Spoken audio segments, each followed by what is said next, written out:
Obviously, my most biggest presence is on X. And it's been really something that I started as a hobby, more something as something to just get more informed, more educated. It's really branched out to a lot more.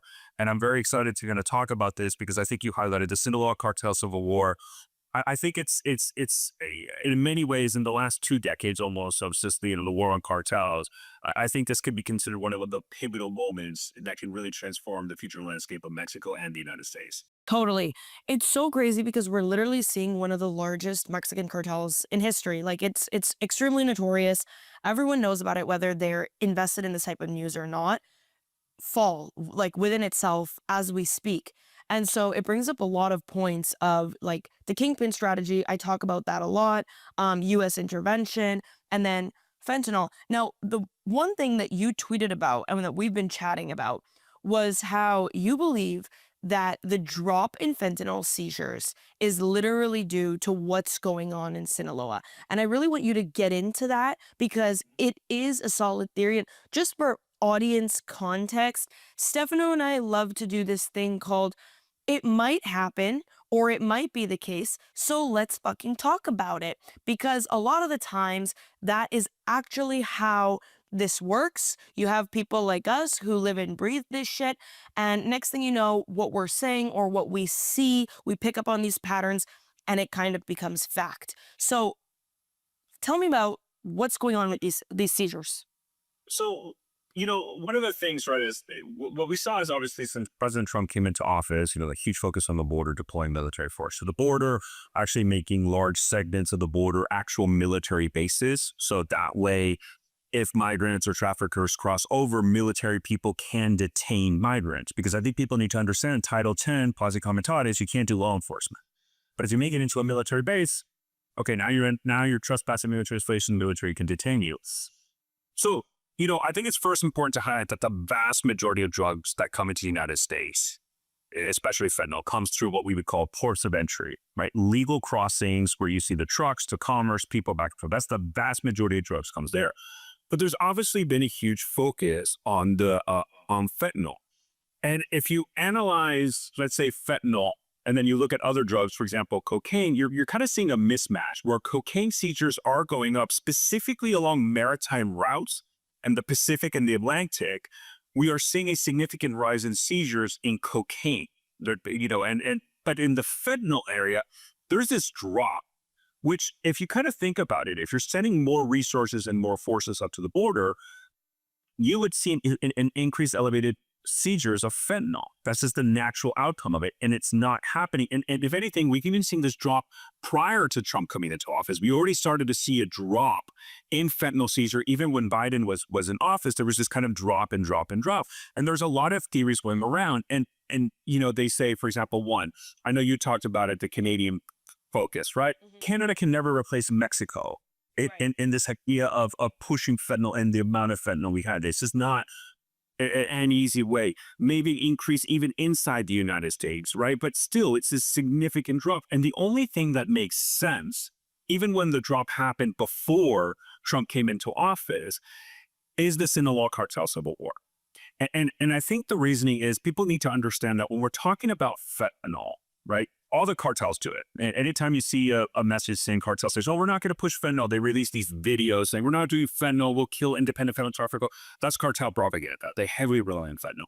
But the main cartel, right, and I said this in various times, is if you want to poster child for the fentanyl crisis in the United States, it's Ivan Archibaldo, the leader of Los Chapitos, one of the factions of the Sinaloa Cartel. And as you said in the intro, there's this huge Sinaloa Cartel Civil War between Los Chapitos and Mayito Flaco, the son of Maya Zambada. And if you look at kind of the data when there is the drops and more, you can kind of almost correlate that with the loss of territory that Los Chapitos have suffered. Because clearly in the Sinaloa Cartel Civil War, Los Chapitos were losing, right? They were losing territory. Mayito Flaco was really pushing. And I think that kind of translates to what we see is that the Chapitos, as they're losing territory and they have to prioritize kind of holding their territorial control. That prevents them from really able to really be what they were historically, which is this make pusher of fentanyl into the United States. And I think the Sinaloa Cartel is the only thing, even if you look at historically, that makes the most sense. Because I'll end with this. We've seen the Mexican government really focus on drug labs. Like we saw record seizures of drug labs in 2023 and 2024, but the fentanyl still kept coming and kept coming and kept coming. The only difference now between before and now is the Sinaloa Cartel support, and is the only thing in my mind that makes the most sense.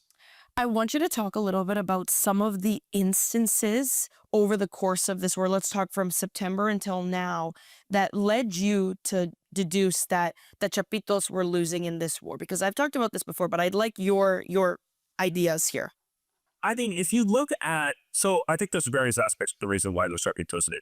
And let me start kind of with the historical sample and then like the key aspect why it was confirmed they were losing, right? One, clearly the Mexican federal government picked a side in the Civil War. Then it was los Maíto Flacos. They are, the Mexican federal government is hitting a lot more Los Chapitos than Maíto Flaco, right? The Mexican federal government basically looks at the situation in Sinaloa and says, outside of just kind of, let's just go away for the corruption from that one aspect, right? Because that exists. Yeah. You all know that. But I think this is another aspect that people need to understand also in the Mexican political mindset, right? Mexico wants violence to end. So, and the thought process is, when we have multiple cartels in one area, violence generally goes up. So here's a perfect example. The state that borders Sinaloa is Durango. Durango is safe. The reason why Durango is safe is there's one group that controls Los Cabreras, which are allied with the Maíto Flacos. The only area where there's violence in Durango is in the border areas between Durango and Sinaloa. So the Mexican federal government, I think, was done with the Chapitos. I think also the fentanyl push into the United States also let the Mexican federal government saying, okay, you guys do it a lot more than all the other ones, because again, they all do it. It's also the Chapitos that started this civil war by turning in Mayo Zambada to the U.S. And so I think the Mexican federal government said, we're going after Los Chapitos, and we started seeing key leaders of Los Chapitos lose or get killed or captured by Mexican federal government forces, right? So you have that aspect, right? The federal government really going after one of the groups more than the other.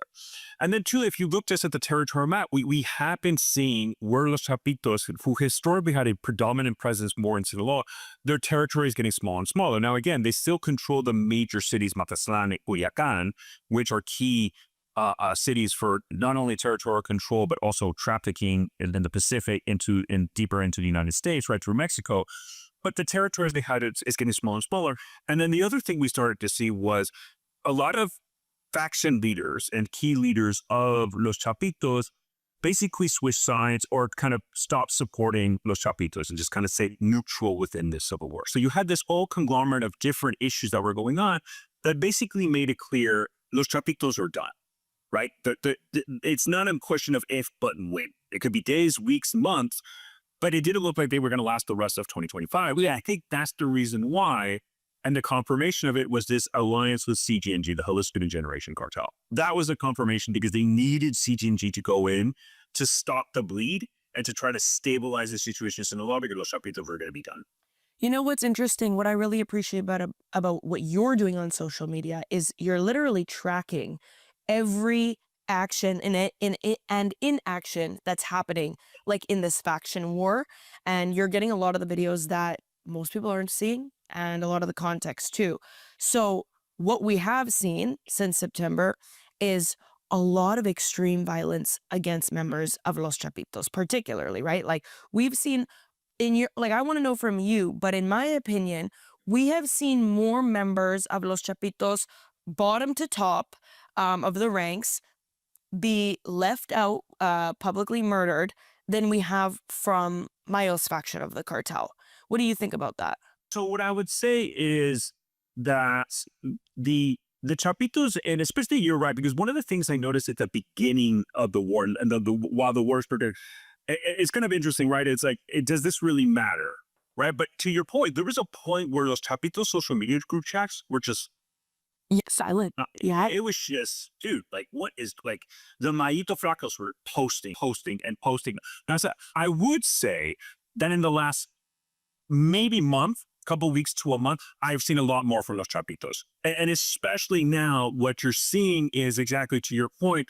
Now Los Chapitos are doing a lot more of the showing assassinations and execution of Mayito Flaco members because that's how they do it, right? And I think people, it's not one particular video because you hit the nail on the head how you analyze it. It's not one particular video. It's the conglomeration and the aggregation of all these contents, and that gives you a sensation. Okay, well, one side has to be do better than the other because I think people misunderstand cartels.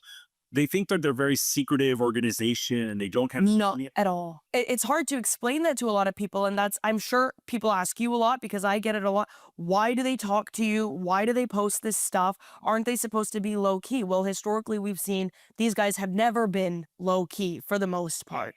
Now, on that same note, what I wanted to talk about was, do you think that CJNG has kind of upped their morale again in this psychological warfare because of their alliance with, the Chapitos with CJNG? Yes, and I think that was the shot of energy they needed because one of the things right before Los Chap, like there was I think the reason why they made that video, that very famous video where you see all these gunmen and they say in the video, somos gente de Iván, que pecho, where Iván's people, Iván Archibaldo, the leader of Los Chapitos, and El Mencho, the leader of CJG.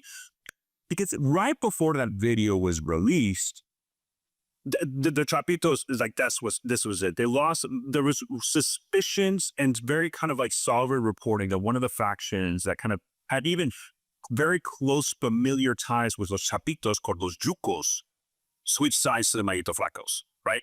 Like where even blood didn't matter, we're switching sides, right? And then you saw the introduction of Chapo Isidro from the Miraflores organization or the Guasave cartel in northern Sinaloa. He looks like he entered into an alliance with Mayito Flaco and started to hit Los Chapitos from northern Sinaloa, specifically against El Perris, killed by Mexican authority Mexicos, and La Numerada, right? So there was this, okay, you lost a key faction, and now you have Chapo Isidro just going after Los Chapitos. With the CJNG getting in, it's exactly to your point. Now, what Los Chapitos have done is, ironically, much more so than I see in the CJNG side, is the Chapitos are now like using CJNG symbols as part of their propaganda to say, it's this alliance, because it kind of goes back to this idea of like, they're the small fish in this. They need that bigger player to give them that either that aspect of deterrence or strength.